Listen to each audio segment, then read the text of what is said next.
महापुराण की कथा कहती है यदि राहु है, केतु है, शनि है, मंगल है, बुध है, शुक्र है, शनि है, आपको कोई भी ग्रह परेशान कर रहा है, आपके जीवन में कोई ग्रह अगर अनिष्टकारी है, आपके जीवन में अगर कोई ग्रह अनिष्टता प्रदान कर रहा है, तो निवेदन है शंकर के मंदिर में जो कलश लेकर आप जाएं, जल लेकर जाएं, उस कलश में मात्र अक्षत के 2 दाने डालकर ले जाएं, मात्र 2 अक्षत के दाने। जैसे सूर्य नारायण को प्रसन्न करने के लिए अपन कुंकू डाल लेते हैं, हल्दी डाल लेते हैं जल में, या चने की दाल डाल लेते हैं जल के अंदर। सूर्य नारायण को प्रसन्न करने के लिए हमने चने की दाल डाली, कुंकू डाला, हल्दी डाली, और कभी कभी सूर्य नारायण भगवान से बहुत जरूरी काम है और वो कार्य हो ही नहीं रहा है, या तन पर कोई रोग हो गया है, तो उसको मिटाने के लिए कई बार हमने भगवान सूर्य को अर्घ देते समय सफेद फूल भी डाला है, कभी लाल फूल भी डाला है। उसी तरह भगवान शंकर से निवेदन करने के लिए, हमारी ग्रह दशा सुधारने के लिए जल के पात्र में 2 अक्षत के दाने, अक्षत भी पूर्ण अक्षत, पूर्ण अक्षत, खंडित नहीं, पूर्ण अक्षत भगवान शंकर को समर्पित करते। और बाबा भोलेनाथ को जब हम जल समर्पित करें तो राहु, केतु, मंगल, शनि, शुक्र, बृहस्पति जितने ग्रह हैं सब अनुकूल हो जाते हैं महाराज, सब अनुकूल।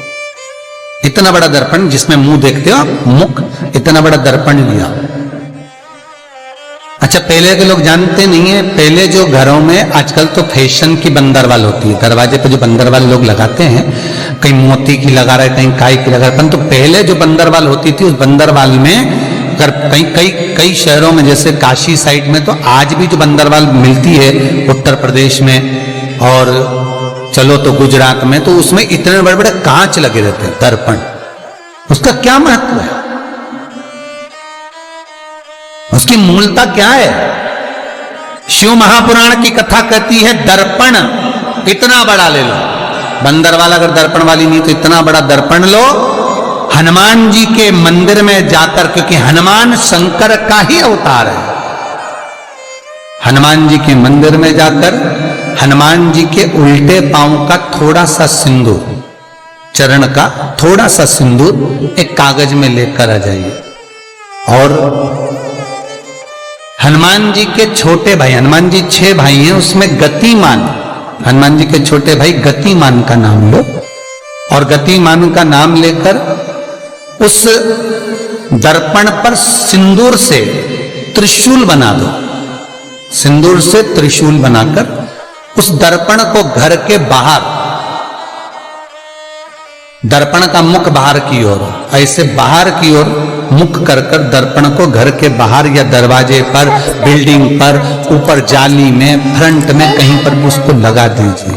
महाराज केवल शंकर का स्मरण कर कर, गतिमान का नाम लेकर, हनुमान के उल्टे पांव का सिंदूर का त्रिशूल बनाकर जो दर्पण को लगा देता है, आपको 1 महीने के अंदर अंतर मालूम पड़ जाएगा कि पिछले जो महीने निकले हैं उस महीने का अंदाजा लगाना कि घर में लोग कितने बीमार पड़ते थे, और इस दर्पण को लगाने के बाद बीमारी कम हुई कि नहीं हो कम तो ठंडा कर देना, क्या जा रहा है, पर करके जरूर देखना, विश्वास रखकर करोगे, भगवान शिव का अनुमोदन कर कर, भगवान शंकर पर विश्वास रखकर करोगे तो बीमारी घेर नहीं सकती।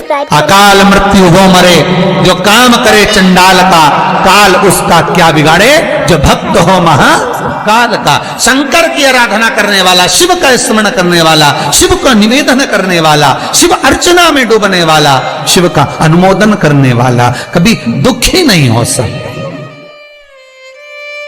बन सके तो बेलपत्र और समी पत्र शंकर को चढ़ाना है,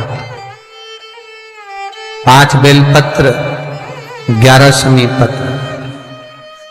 बन सके 108 चावल के आखे दाने ओम नमः शिवाय जप कर शिव को समर्पित करना।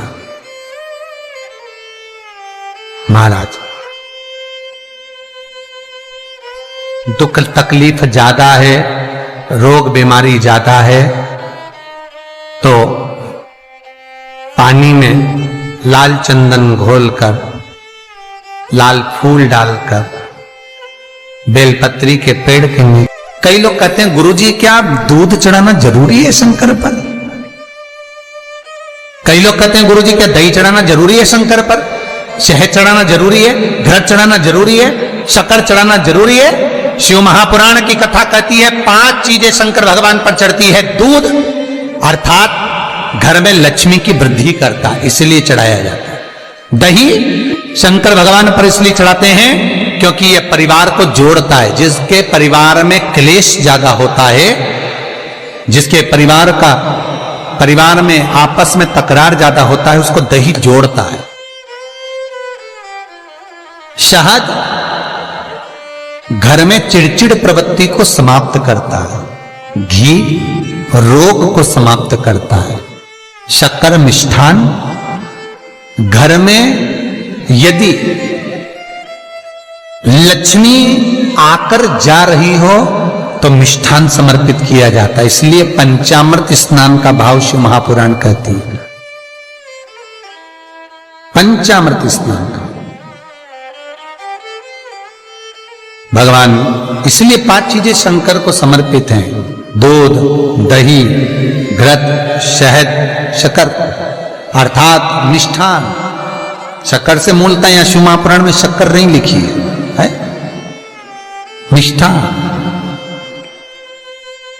अब लोग शक्कर पीस कर अभिषेक करते हैं, परंतु मिष्ठान अर्थात गाय के दूध से निर्मित कोई मिठाई, और उस मिठाई से भगवान शंकर का अभिषेक। अब लोग भले शक्कर रखने लगे शंकर जी के अभिषेक में, पर यहां शक्कर नहीं लिखा है, यहां मिष्ठान।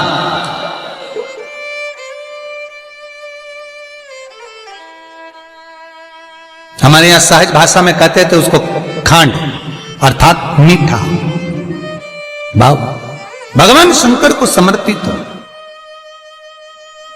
वेद और शास्त्र कहते हैं कि भगवान का यदि कोई प्रसाद बनता है, जन्माष्टमी के समय पर आप भगवान के लिए पंजेरी बनाते हो, भगवान के लिए सुंदर हरीरा बनाते हो, लड्डू बनाते हो, तो भगवान के प्रसाद में गोंद नहीं डलती।